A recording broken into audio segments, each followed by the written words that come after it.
Hello friends, welcome to online money 2.0। तो आज हम बात करने वाले हैं ACME सोलर होल्डर्स IPOs के बारे में। तो और जानेंगे कि कंपनी एक्चुअल में करती क्या है और इसका फाइनेंशियल बैकग्राउंड कैसा है, ताकि हमें निवेश करने से पहले हानि और लाभ के बारे में अंदाजा हो सके। साथ ही इस कंपनी का करंट ग्रे मार्केट प्रीमियम और सब्सक्रिप्शन रेट पर भी एक नज़र डालेंगे।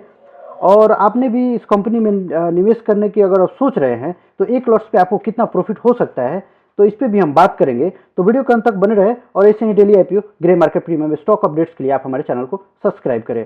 तो चलिए आगे बढ़ते हैं।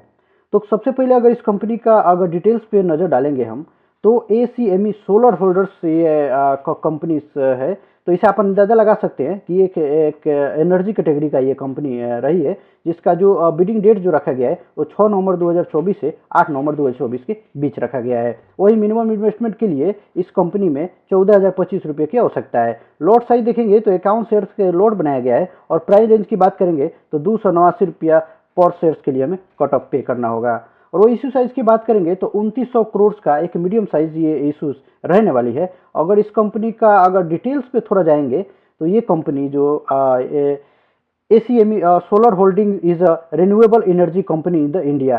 तो ये सोलर प्लेट्स और एनर्जी बनाने का ये काम करती है। और जिसका उद्घाटन की अगर हम बात करेंगे तो ये स्थापना 2015 में देखा। जिसका जो मैनेजिंग डायरेक्टर की अगर हम बात करेंगे तो मनोज कुमार उपाध्याय है अभी करेंटली। और इस IPOs का अगर डिटेल्स पे अगर हम एक नज़र डालेंगे तो इसका जो फेस वैल्यू जो रखा गया है वो 2 रुपीज़ पर शेयर्स के लिए रखा गया है, जो काफ़ी अच्छा है, ये मायने रखता है ये। और वही अगर प्राइस बैंड की बात करेंगे तो 289 रुपया पर शेयर्स के लिए हमें पे करना होगा। और लॉट साइज देखेंगे तो 51 शेयर्स का एक लॉट्स बनाया गया है। वही अगर इस टोटल इशू साइज की अगर बात करेंगे तो 2900 करोड़ का है। और वही फ्रेश इशू की जहाँ तक बात करेंगे तो 2395 जो फ्रेश रहने वाली है। और जो ऑफर फॉर सेल्स के लिए जो रखा गया है वो महज 505 करोड़ का जो ऑफर फॉर सेल्स के लिए है। तो इस लिहाज से भी अगर देखेंगे तो ये कंपनी हमारा जो ज़्यादातर जो पैसे है 90% और 80% जो पैसे है उसको ये कंपनी अपने अपने बिल्डअप होने में इस्तेमाल करने वाली है, अपने को ग्रोथ करने में इस्तेमाल करने वाली है। तो ये इन्वेस्टर के लिए और हमें ये फ्यूचर के लिए अच्छा देखा जा सकता है इसको। अगर टाइप ऑफ इशू की अगर बात करेंगे तो बुक बिल्ड इशू ये रहने वाली है। और लिस्टिंग देखेंगे तो BSE NSE दोनों पे हमें ये लिस्टिंग होते हुए दिख सकती है। अगर इस टाइमलाइन पे अगर हम बात करेंगे इस IPOs का तो ओपन का डेट 6 नवंबर और क्लोजिंग जो है 8 नवंबर। और वही अलॉटमेंट जो है तो 11 नवंबर को हमें देखने को मिल सकता है। और रिफंड देखेंगे तो वो 12 नवंबर के दिन रखा गया है। अगर आपको अलॉटमेंट नहीं मिलता है तो आपको अकाउंट्स में ये जो पैसा है जो रिफंड कर दिए जाएंगे। क्रेडिट शेयर टू डिमेट्स की अगर हम बात करेंगे, अगर आपको अलॉटमेंट लग जाती है तो ये 12 नवंबर को आपको डिमेट अकाउंट में शेयर्स को क्रेडिट कर दिया जाएगा। और वही लिस्टिंग डेट्स जो रखा गया है वो नवंबर 13 2024 वेडनेसडे के दिन रखा गया है। तो ये काफ़ी खास रहने वाला है ये लिस्टिंग का डेट। और cut off time of UPI mandate confirmation की जहाँ तक बात करेंगे, ये आपको कंफर्मेशन जो है शाम को 5 बजे 8 नवंबर को मिलते हुए आपको दिख सकता है। अगर इस IPO का लॉट साइज पे अगर हम बात करेंगे तो लॉट साइज देखेंगे तो रिटेलर्स के लिए मिनिमम एक लॉट्स के लिए अप्लाई कर सकता है, जिसके 14,739 रुपये की आवश्यकता पड़ेगी, जिसमें 51 शेयर्स मिल जाएंगे। रिटेलर मैक्सिमम जो है 13 लॉट्स के लिए अप्लाई कर सकता है। स्मॉल HNI मिनिमम की बात करेंगे तो ये 14 लॉट्स के लिए अप्लाई कर सकता है।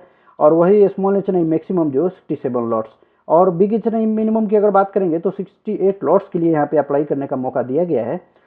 और इस IPOs का अगर फाइनेंशियल बैकग्राउंड पे अगर हम इस नज़र डालेंगे तो फाइनेंशियल बैकग्राउंड हमारे साथ ही जो 2022, 2023, 2024 का अवेलेबल है, जो स्क्रीन पे आप देख सकते हैं।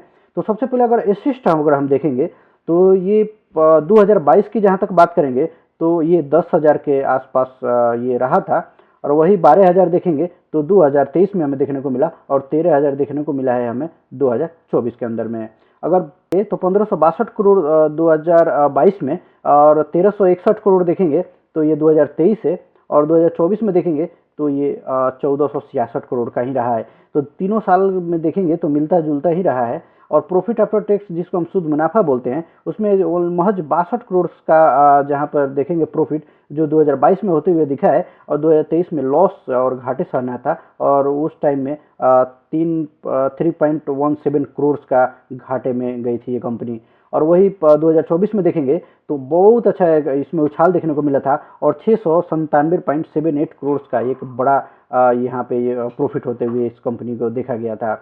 और वो इस नेटवर्थ की जहाँ तक बात करेंगे तो नेटवर्थ भी ठीक ठाक है, 1900 करोड़ और 2500 करोड़ 2024 का ये नेटवर्थ रहा था। अगर इस कंपनी का सब्सक्रिप्शन पे अगर नज़र डालेंगे तो सब्सक्रिप्शन जहाँ तक हमें मालूम है कि ओपन का दिन शाम को 5 बजे तक महज हमें देखने को मिल ही जाता है, तो के लिए हमें इंतज़ार करना होगा।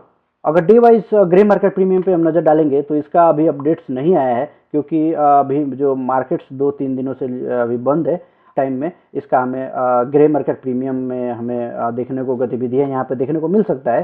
तो तभी हम इस नतीजे पर पहुँच पाएंगे कि हमें इस आईपीओ में हमें कितना प्रॉफिट हो सकता है।